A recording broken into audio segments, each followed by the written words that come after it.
Myself, I like to list 5 different motivations for microgrids, and so I'll just go through those. One is they may be able to supply at reduced direct costs. So this just means that there may be a way that you can produce your own power more cheaply than buying from the grid. And as we all know, photovoltaic systems are falling in price dramatically.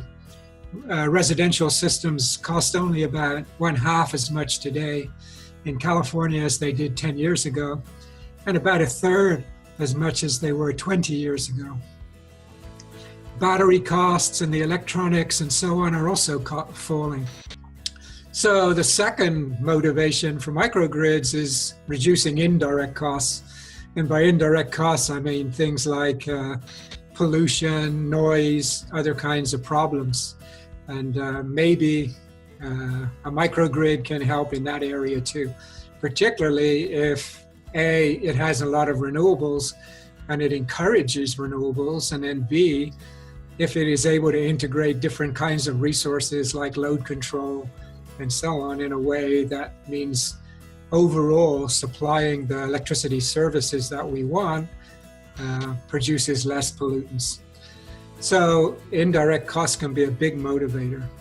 The third is reliability and resilience, and we've already talked about those.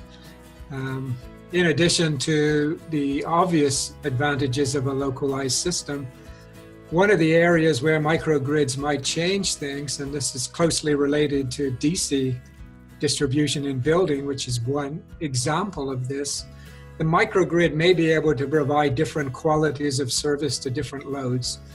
So I would suggest you think about this in the following way, which is the traditional power system has completely universal power quality and reliability. We work on the assumption that we can plug in our devices anywhere.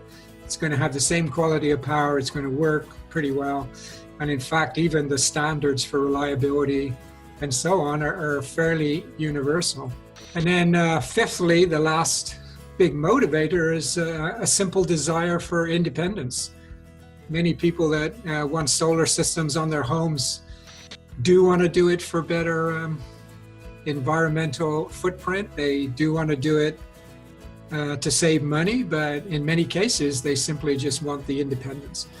And this is a big motivator, and it's not to be overlooked. So those are my 5 big motivations for microgrids: reduce direct costs, reduce indirect costs, reliability and resilience, market opportunities that the microgrid's able to participate in markets, and then finally this feeling of independence.